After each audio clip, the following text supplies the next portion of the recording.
사랑하는 성도 여러분, 이 땅에 살아갈 때에 사람에게 필요한 것이 있는데 보통 세 가지를 가장 중요하게 여깁니다. 그것이 흔히들 우리가 잘 알고 있는 의식주.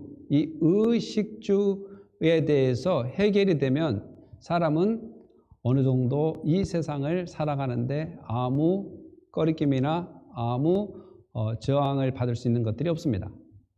그러나 이 세 가지가 잘 충족되지 않으면 사람들은 비참한 삶을 살게 되고 또한 스스로 암묵한 마음을 갖게 되고 또 비관한 마음을 갖게 되면서 자기 인생을 한탄하기도 합니다. 그러면 의식주 중에서 가장 중요한 것이 또 뭘까요? 옷을 입고 또 거처를 가지고 있고 이런 것들은 후차 순위로 볼 수 있습니다. 가장 먼저 급한 것은 먹는 겁니다. 먹는 것이 해결되지 않을 때 그 먹는 것이 해결되지 않음으로 발생된 것들은 엄청난 많은 일들이 발생하게 됩니다.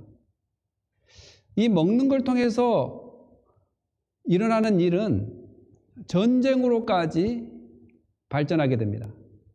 그러니까 이 먹는 것이 해결되지 않으면 제 원천도 유혹도 또한 전쟁도 싸움도 얼마나 많이 일어난지 모릅니다. 그 먹는 것이 해결되지 않을 때. 그래서 인간에게 있어서 가장 중요한 것이 뭐냐면 먹는 것입니다. 저도 배가 고프면 무슨 일을 하다가도 누가 무엇을 물어보거나 무엇을 부탁할 때 배가 고프면 짜증이 날 때가 있습니다. 그 부탁하는 것이 싫어서가 아니라 또한 그 일이 싫어서가 아니라 배가 고프니까 더 이상 나의 그 뇌에서 그 일을 실행할 수 있는 파워가 없다는 사인을 보내므로 짜증이라는 걸로 발전하게 됩니다. 흔히들 우리가 잘 알고 있듯이 우리나라 속담에 뭐가 있냐면 금강산도 식후경이다 이런 말이 있습니다. 아무리 좋은 일이고 아무리 재미있는 일도 배를 채운 뒤에야 돌아볼 것이다. 또 흥이 난다 라는 그런 이야기입니다. 그러니까 금강산도 식후경이라는 이런 말이 나올 정도라면 얼마나 우리가 먹는 것에 대해서 평안을 누려야 되고 안식을 가져야 되는지 이런 것들을 생각해 볼 수 있습니다. 여러분, 하루 3끼를 다 먹는 사람이 있는가 하면 하루 2끼를 먹는 사람이 있습니다. 그런데 하루 2끼 먹는 사람을 보니까 뭐 다이어트를 하기 위해서 2끼를 먹고 때로는 중간중간 간식을 먹어서 2끼를 먹는 사람이 있습니다. 그러니까 안 먹어서 2끼를 먹는 것은 대부분 없고 뭐 다이어트를 한다 할지 뭐 중간에 뭘 먹어서 안 먹지 대부분 사람들이 규칙적으로 3끼를 먹어야 되는 그러한 패턴이 사람들에게 있습니다. 근데 이 패턴이 잘 이루어지지 않으면 모든 그 재와 또한 유혹과 전쟁의 시발점이 될 수 있는 가장 큰 근원이 되는 것입니다. 사랑하는 성도 여러분, 그런다면 우리가 이 먹는 것에 대해서 등한시할 때가 있습니다. 심지어는 제가 크리스찬으로서 사람들에게 이야기합니다. 여러분, 우리는 먹고 마실 것을 위해서 기도해야 됩니다. 그러면 어떤 사람들은 저에게 이야기하기를 목사님, 저는 예수님만 있으면 됩니다. 목사님, 저는 믿음만 있으면 됩니다. 네, 좋습니다. 예수님만 있으면 되죠. 믿음만 있으면 되죠. 그러나 여러분들이 예수님만 있으면 됩니다라고 이야기할 때 그 예수님이 바로 이렇게 기도하라고 가르친 겁니다. 예수님이 이렇게 기도하라. 어떻게? 오늘날 일용할 양식을 주옵시오라고 기도하라. 라고 기도합니다.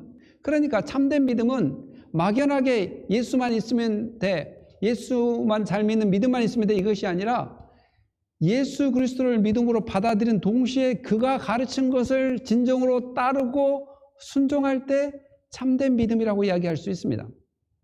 그러니까 예수님만 있으면 돼. 마치 세상에서 하루 3끼 먹어야 될 것이 꼭 세상 사람이 구하는 것처럼, 믿음 없는 사람이 구하는 것처럼 그렇게 보면 안 된다는 거예요. 예수님께서 구하라고 했으면 나는 예수님만 있으면 돼 라고 이야기한 뜻이 무슨 뜻인지는 압니다만은 그것은 참된 밸런스 있는 믿음이 아니라는 것입니다. 예수님이 나의 모든 구주이시지만 그 예수님께서 이렇게 기도하라고 했기 때문에 기도를 하는 것이 하나님의 제자된 도리라는 것입니다. 그래서 오늘 첫째는 우리가 하나님의 영광을 위해서 기도하는 주기도문에 대해서 우리가 나누었습니다. 하나님의 영광을 위해서 구해야 된다. 그리고 두 번째 오늘 우리가 나눠야 될 것은 네 번째, 다섯 번째 강구인데 이것은 바로 인간의 필요에 대해서 구해야 된다라는 것을 우리가 나눌 것입니다. 인간의 필요. 그 필요 중에 가장 먼저 뭐냐면 먹는 것입니다. 예수님께서 먹는 것을 구하라고 이야기했습니다. 여러분, 웰컴 투 동막골이라고 여러분 영화 2005년에 한국에 영화가 있을 것입니다. 2005년에 웰컴 투 동막골. 이제 여러분들이 그 줄거리를 아시는 분도 있겠지만 저는 영화의 내용을 다 이야기하려는 것이 아니라 거기에 뭐가 등장하게 되냐면 미군, 국군, 인민군이 어떤 동막골, 태백산 줄기에 있는 그 산골에 있는 동막골이라는 곳에 모이게 되는데 그 동막골에 사는 사람들 이야기를 중심으로 펼쳐지는 이야기인데 거기서 인민군이 이 동막골을 보면서 발견했던 것이 하나 있어요. 그것이 뭐냐면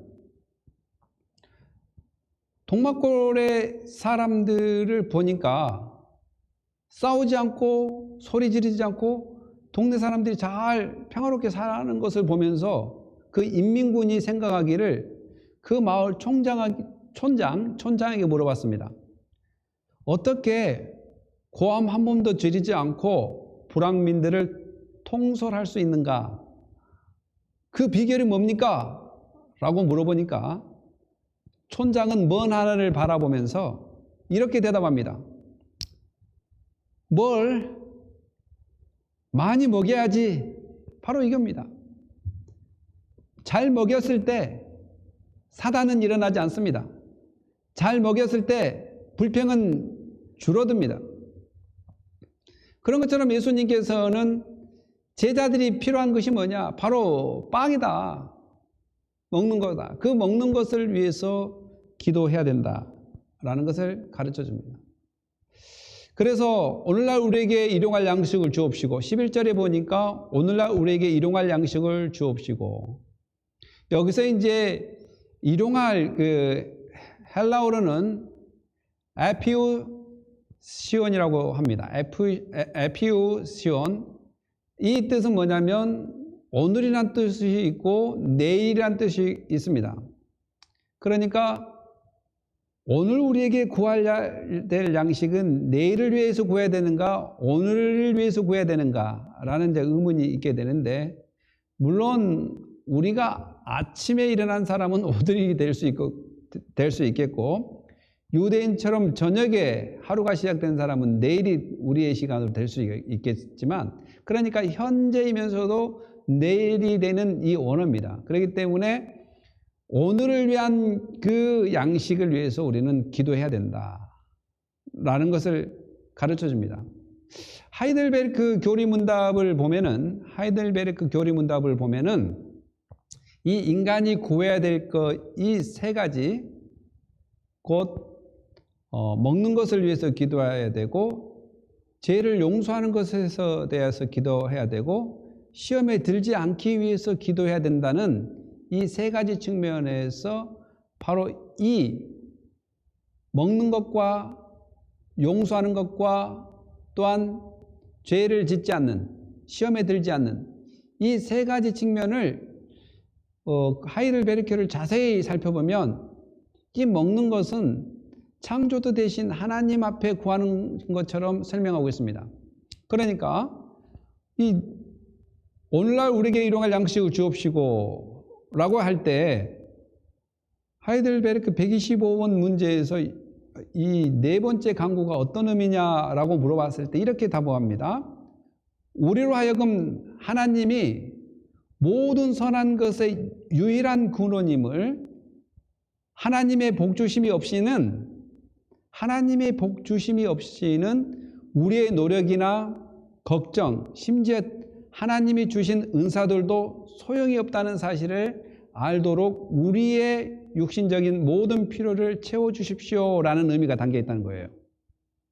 그러니까 뭐냐면 아무리 우리가 은사를 가지고 있고 똑똑하고 많은 일을 했다 할지라도 결국 하나님께서 주지 않으시면, 하나님께서 채워주지 아니하시면 안 된다는 것을 내포하고 있습니다. 곧 이 먹는 것의 주인 되신 하나님이 아니면 우리가 노력을 해도, 우리가 아무리 심사숙고해도, 걱정을 해도, 아무리 내가 탤런트를 가지고 있다 할지라도 하나님께서 공급해 주지 않으면 안 된다는 그 고백이 바로 오늘날 우리에게 일용할 양식을 주옵시고 라는 의미에 담겨 있다는 것입니다.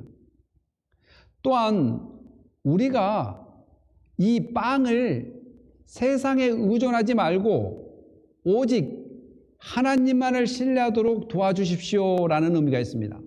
하나님만을 신뢰하게 해주십시오. 빵을 누가 주시냐? 바로 하나님께서 주신다는 것입니다. 이스라엘 백성들은 이 의미를 잘 알고 있습니다. 하나님이 주신다는 것. 왜냐하면 하나님께서 천지를 창조하셨을 뿐만 아니라 이스라엘 백성들이 출애굽을 할 때 그들에게 일용할 양식을 주신 분이 누구였냐면 하나님이셨다는 거예요. 그래서 출애굽기 16장 4절에는 이렇게 기록하고 있습니다.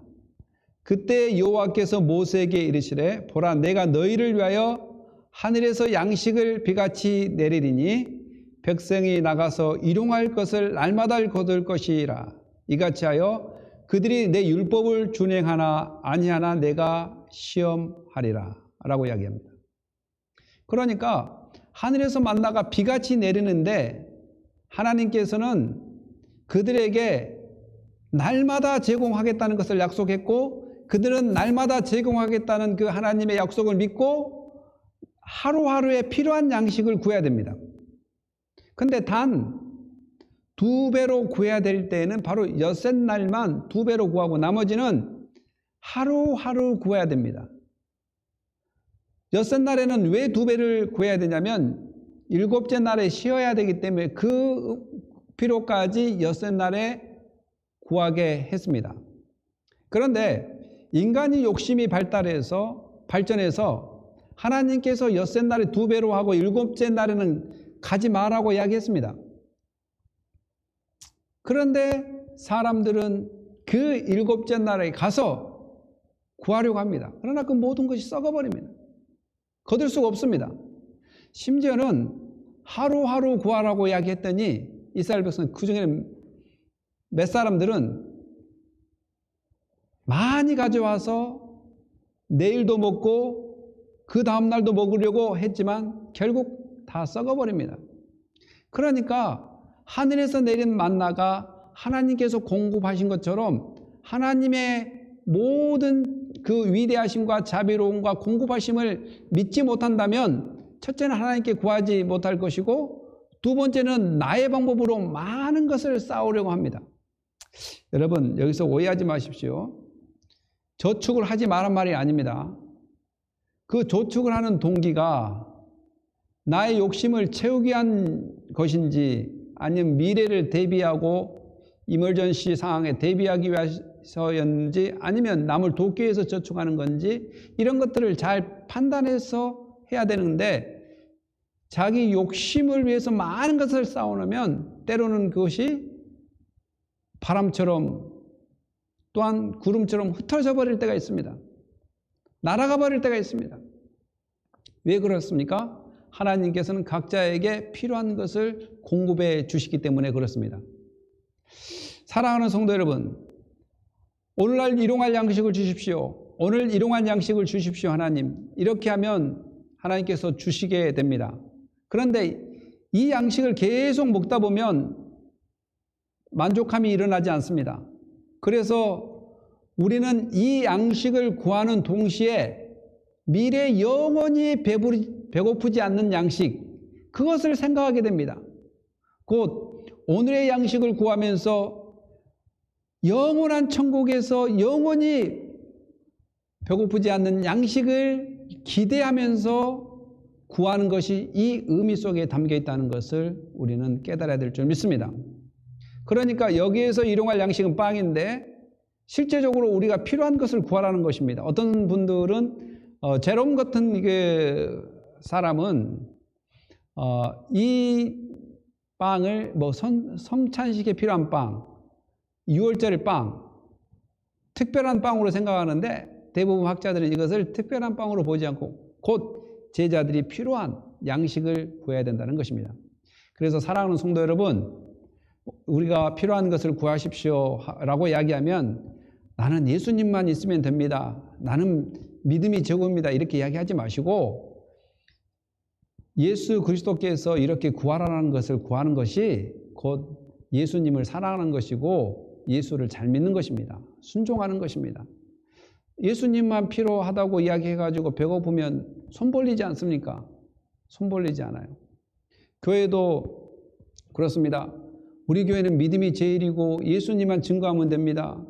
육신의 필요, 돈 문제 이런 거 정말 우리는 상관하지 않습니다. 이렇게 이야기하면서 막상 교회가 어려우면 후원해달라고 하지 않습니까? 그 앞뒤가 맞지 않는 것이죠. 그러니까 하나님의 말씀을 들을 때에는 균형을 잡아야 됩니다. 균형을. 하나님께서 원하는 뜻이 무엇인가? 왜냐하면 하나님께서 말씀하신 그 성경을 통하여 구하라고 하는 것은 다 구해야 됩니다. 그리고 알아야 됩니다. 그것이 하나님이 기뻐하는 뜻입니다. 그래서 오늘의 그 매일매일의 일용할 양식은 더 나아가서는 정말 배고프지 않는 양식, 곧 예수 그리스도를 통한 천국을 맛볼 수 있는 그러한 사모함으로 연결되어진다는 것을 깨닫고 우리는 날마다 기도해야 됩니다. 심지어는 이스라엘 백성들이 출애굽에서 나와서 가나안 땅으로 갈 때 있었던 그런 사건들을 1400년 후에 약 1000년 후에 그 느헤미야라는 그 지도자가 있었는데 느헤미야 선지자나 이런 사람들 후에 오늘 이 말씀을 통해서 우리가 보면 이렇게 하나님께서 얼마나 역사해 줬는지를 이야기해 볼 수 있습니다.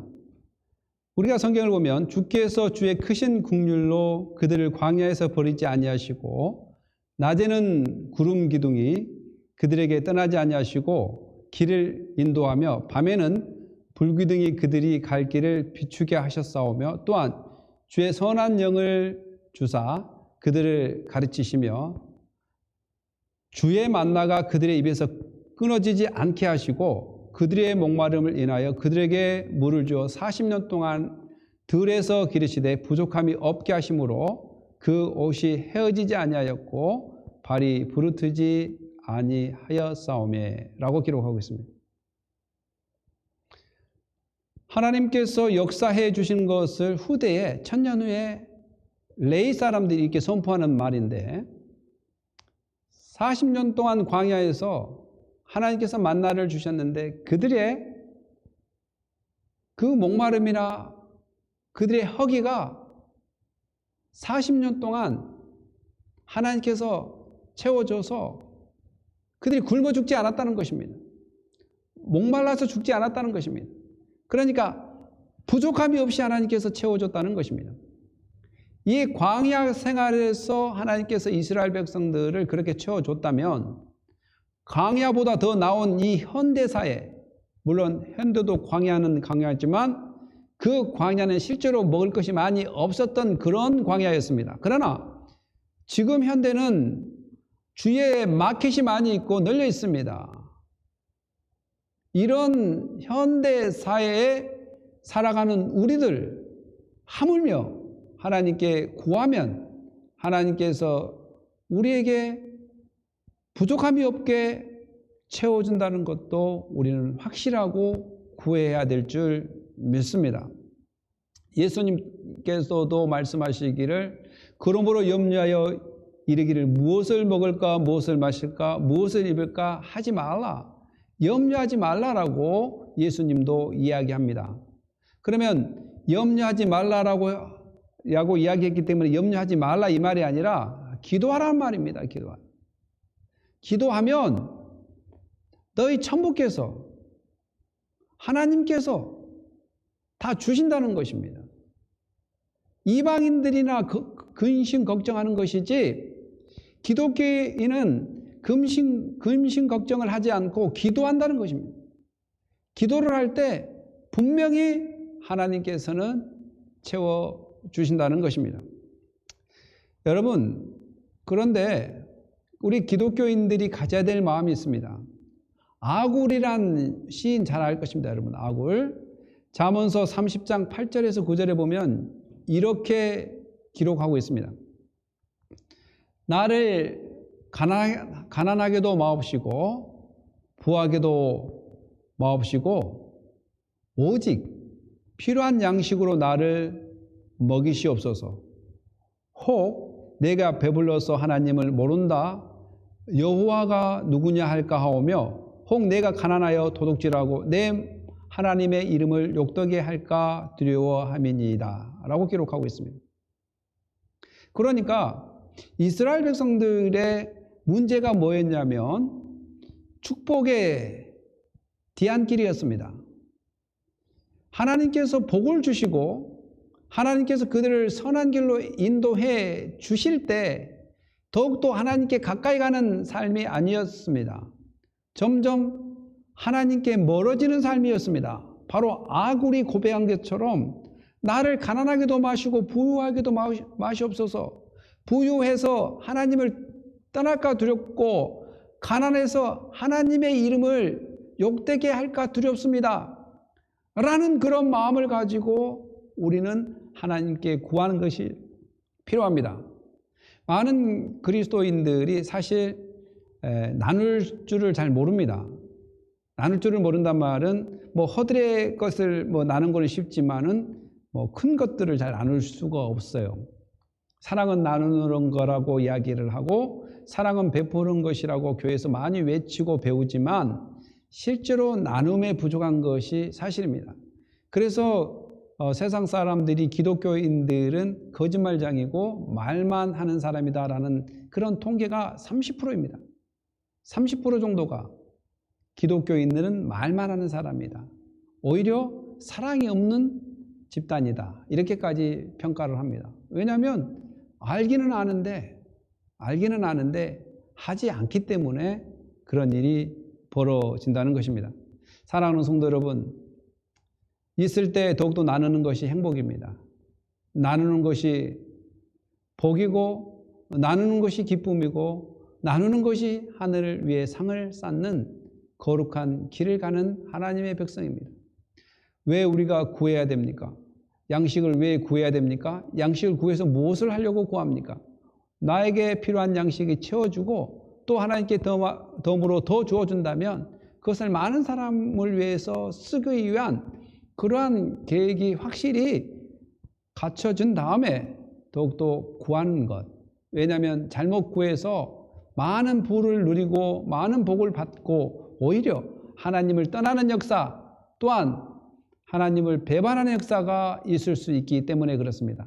겸하여 또 너무 가난해서 하나님 백성이 왜 저렇게 가난하게 살아? 아니 성경에 보니까 하나님께 구하면 주신다고 했는데 저 사람은 기도를 하지 않았나? 그러면 하나님이 없는 것일까? 라고 오히려 욕되게 할 수 있기 때문에 가난하면 안 됩니다.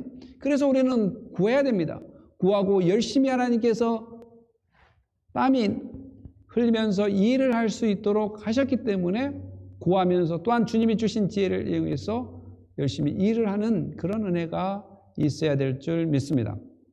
두 번째 우리가 알아볼 것은 제자들의 필요에서 두 번째 강구할 것, 주기도문의 전체적으로는 5번째죠. 거기가 뭐냐면 우리가 우리에게 죄 지은 자를 사하여 준 것 같이 우리 죄를 사하여 주옵시고, 헬라에서는 아페리 레마타라는 용어를 썼는데요.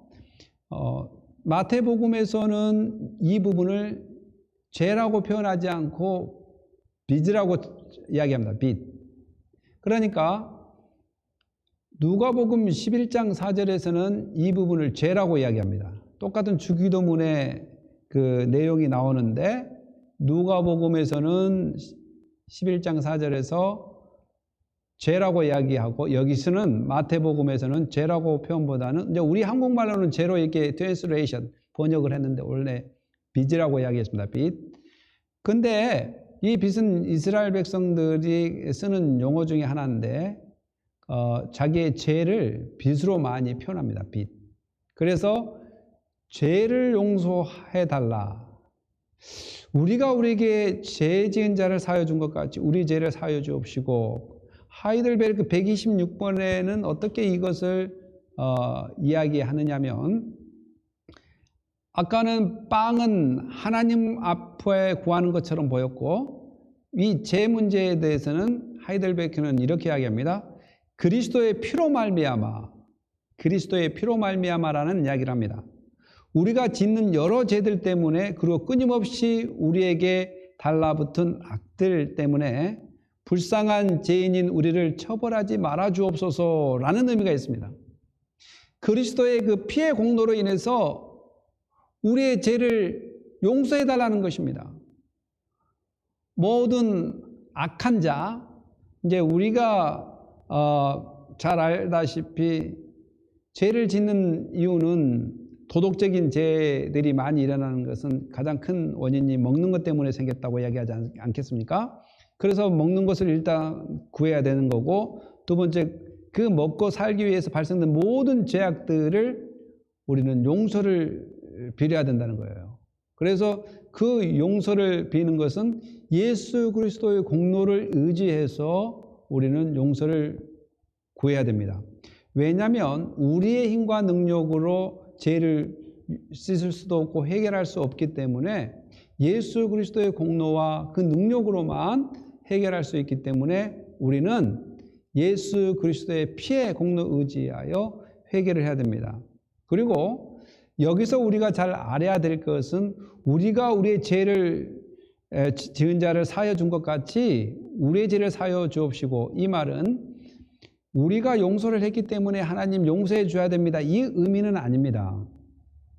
이 의미는 아니고, 우리 안에 있는 하나님의 은혜의 증거로서, 우리 안에 있는 하나님의 은혜의 증거가 무엇이냐면, 우리는 은혜로 죄 용서를 받았고 은혜로 구원받았습니다. 그렇기 때문에 이 은혜로 죄 용서를 받고 은혜로 구원받은 이 증거가 내 몸에 남아 있다면, 내 몸에 스며 있다면, 내 몸에 이것이 증거가 된다면, 그 하나님의 은혜의 증거, 하나님의 그 은혜의 사랑으로 말미암아 나도 이제 이웃을 용서할 수 있는 그러한 삶을 살게 해달라라는 의미가 있습니다. 그리고 예수님께서 이렇게 기도하라고 하는 이유는 바로 하나님이 그걸 원한다는 것입니다. 우리가 우리의 죄를, 우리가 상대방의 죄를, 형제의 죄를 용서해 주는 것을 하나님께서 원하신다는 것입니다. 그래서 우리 안에 하나님의 은혜의 증거가 있다면, 우리 안에 구원의 증거가 있다면, 우리 안에 죄 용서함을 받았다는 확신이 있다면, 예수 그리스도 때문에 이와 같은 것을 얻었더라면 더 이상 우리가 용서할 수 없는 것이 없다는 것입니다. 이 세상에 어떤 것도, 어떤 잘못도 죽음에서 구원하신 그 예수 그리스도의 사랑의 그 용서와 비교할 수 있는 것은 없습니다. 그러므로 용서를 해야 된다, 이 이야기를 하는 것입니다. 그래서 구체적으로 14, 15절에 이렇게 이야기하지 않습니까? 너희가 사람의 잘못을 용서하면 너희 하늘 아버지께서 너희 잘못을 용서하시려니와 너희가 사람의 잘못을 용서하지 않냐면 너희 아버지께서도 너희 잘못을 용서하지 아니하시리라. 그렇습니다. 이것은 다시 말해서 하나님의 간청입니다. 제발 용서를 해라. 용서하는 것이 하나님이 기뻐하는 일이고, 용서하는 것이 너가 살아나는 일이고, 용서하는 것이 네가 은혜 받았다는 확증이며, 용서하는 것이 네가 하나님의 자녀라는 확증이다. 용서를 해라. 왜 용서를 해야 되는 줄 아십니까, 여러분? 지금까지 싸움이 일어나면, 다툼이 일어나면 저는 쉽게 둘 중에 한 명이 쉽게 내가 잘못한 것 같다, 내가 잘못했다라고 쉽게 이야기한 것을 들어보기가 쉽지 않습니다. 왜냐하면 평가 기준이 다 자기한테 있어요. 잘못의 기준이랄지 내가 의도한 기준이 다 자기한테 있기 때문에 평행선을 달립니다. 그래서 나도 잘못하지 않았다, 나도 잘못하지 않았다, 나도 잘못하지 않았다, 나도 잘못하지 않았다 라고 이야기합니다. 그러다 보면 서로가 잘못하지 않기 때문에 서로가 계속 싸울 일밖에 없습니다. 평행선을 달립니다. 그러나 용서해버리면 더 이상 싸움이 일어나지 않습니다. 그리고 용서한 사람의 평화를 누릴 수가 있습니다. 그 용서를 할 수 없으면 누구를 생각해야 된다면 예수님을 생각하십시오. 예수님은 죄가 없으시면서도 죄를 짊어졌습니다. 죄 때문에 죽어야만 했습니다. 그러니까 예수 믿는 사람이 예수 그리스도를 생각한다면, 예수 믿는 사람이 예수님을 닮아간다면 용서 못할 것이 없다는 것이죠. 그런데 하나님의 은혜가 깊으면 깊을수록 용서하는 깊이도 달라집니다. 그러니까 용서를 쉽게 못하면 목사님 같으면 용서할 수 있겠어요? 좋아. 네, 동의합니다. 용서 못합니다. 그러나 하나님과 당신 관계 속에서 은혜의 그 농도가 진하면 진할수록 용서의 농도도 진해집니다.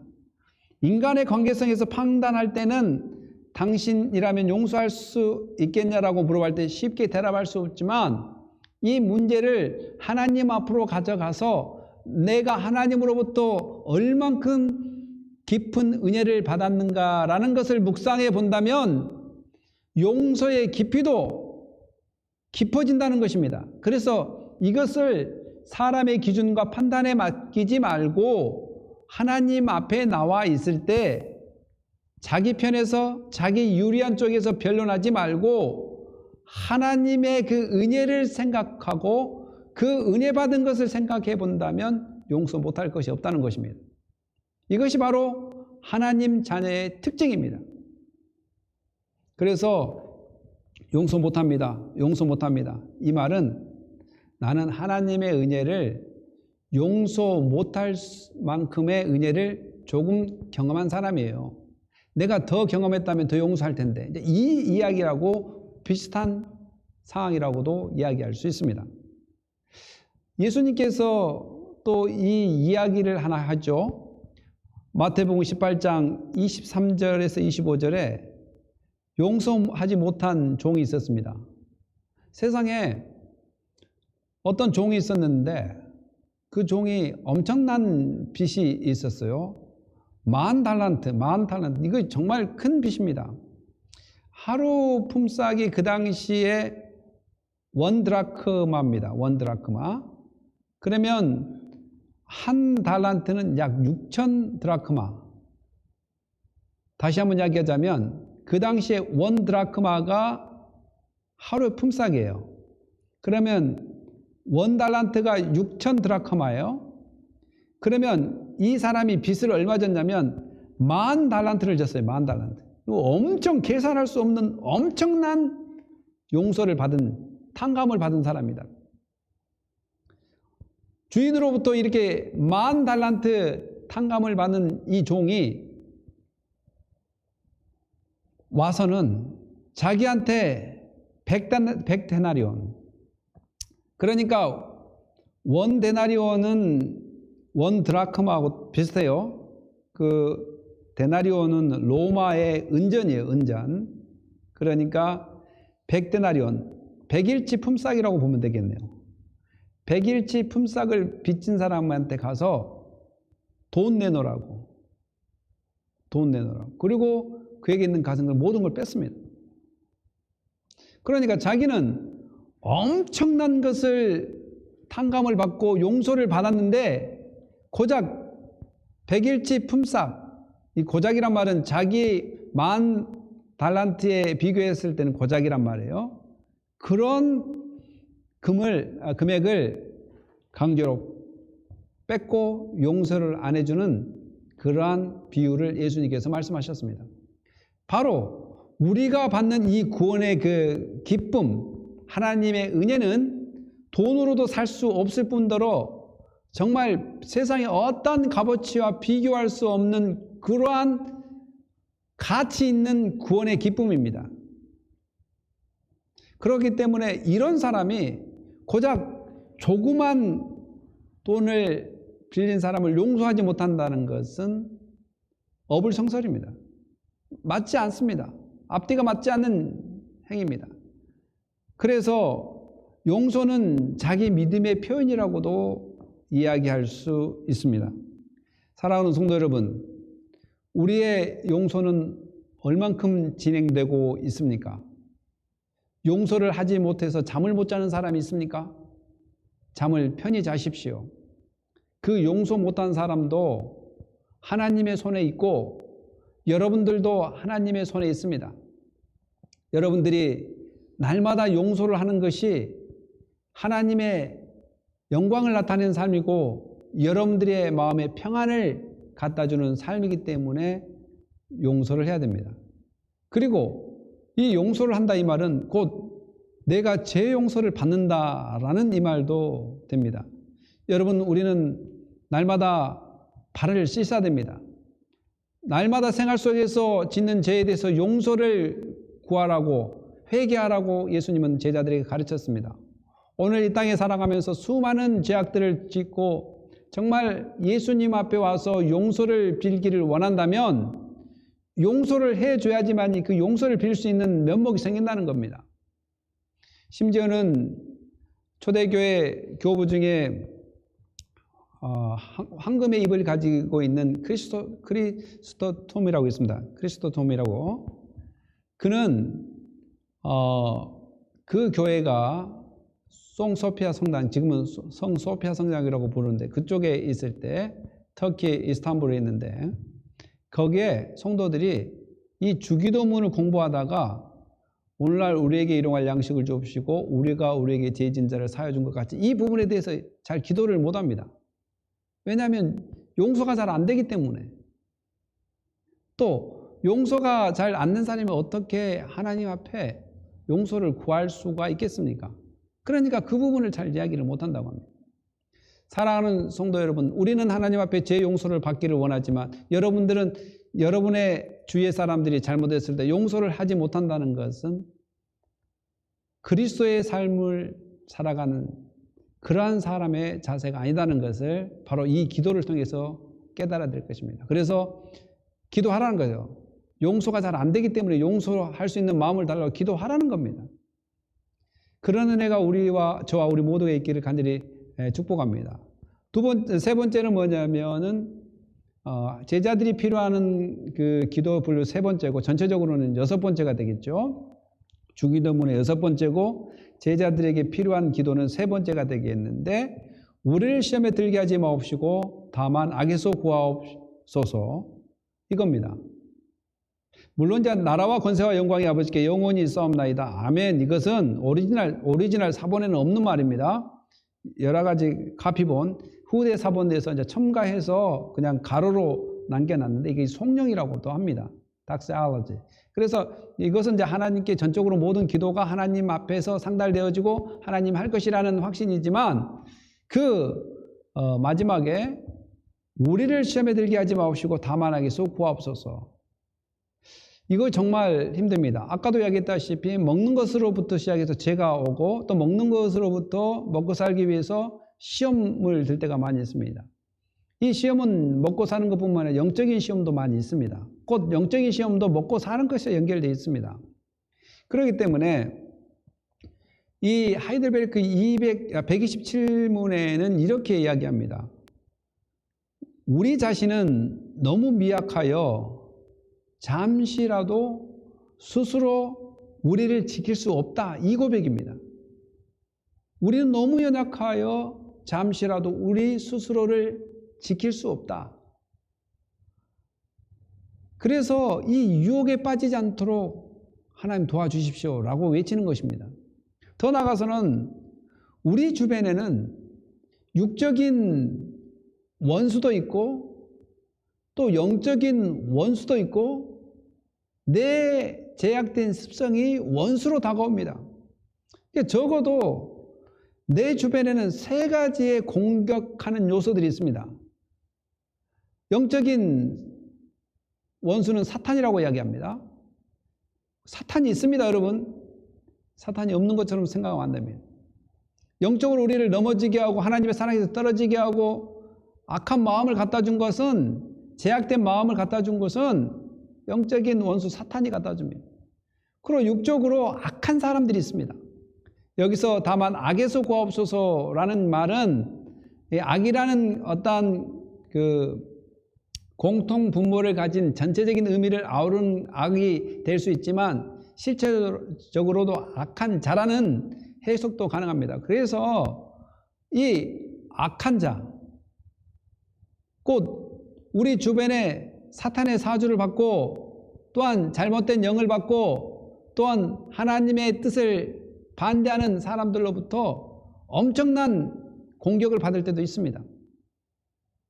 그러니까 영적인 원수, 육적인 원수뿐만 아니라 내 안에 육체적인 이 끊임없는 죄된 마음, 그러니까 우리 세상과 이 육체라 이 말은 이 내 안에 이 죄악된 이 성품이 나를 계속해서, 잘못된 습관이 나를 계속해서 하나님의 말씀으로부터 벗어나게 하고 또 하나님의 뜻대로 살지 못하게 하는 이 요새들로부터 벗어나게 해달라고 기도하는 것입니다.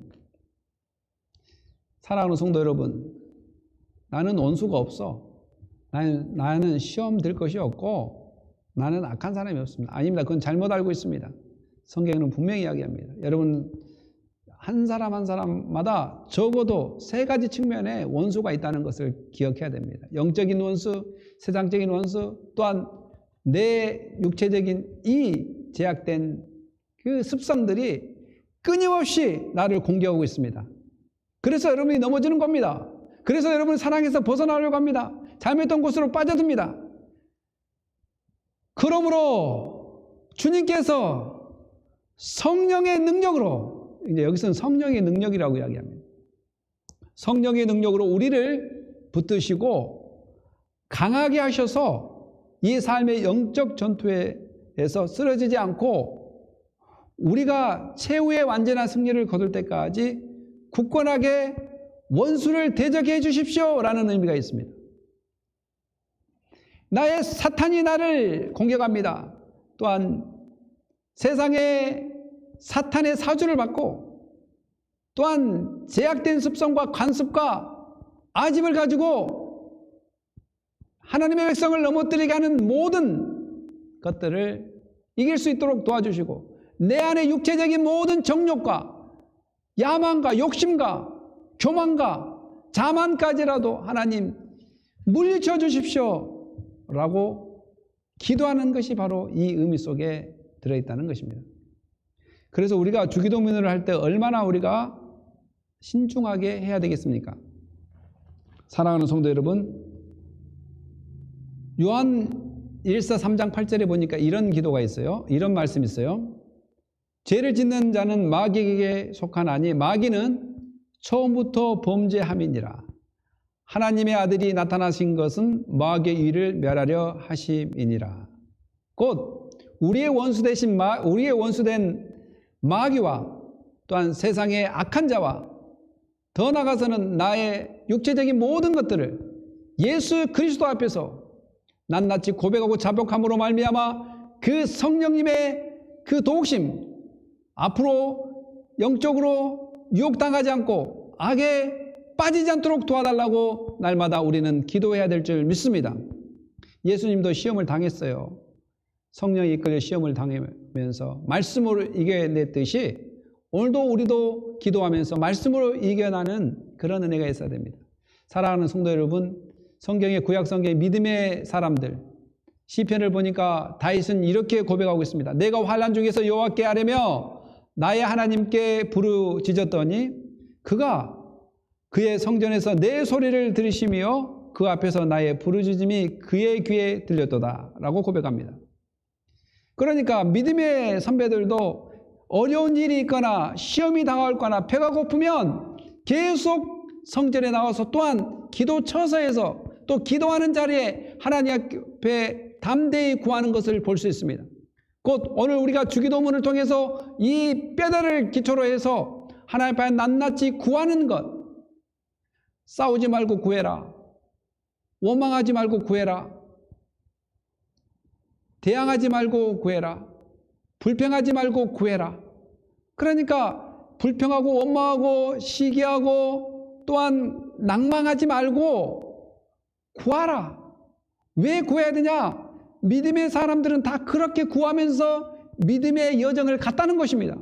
그래서 나의 기도, 나의 소리, 나의 탄식 들으소서라고 많은 믿음의 선배들은 그렇게 기도문을 열어나갔습니다. 그리고 이것만 기억하십시오. 하나님은 모든 선한 것을 주시기를 원합니다. 하나님은 진정으로 우리가 구할 때 모든 선한 것을 주시기를 원하고 하나님은 그 선한 것을 주실 수 있다는 것을 믿으십시오. 설령 내가 이것을 구했는데 이것을 주셨다면 감사하십시오. 설령 내가 이것을 구했는데 이것을 주지 않았다면 감사하십시오. 왜냐하면 하나님 편에서는 그것이 선하기 때문이라는 것을 기억해야 될 줄 믿습니다.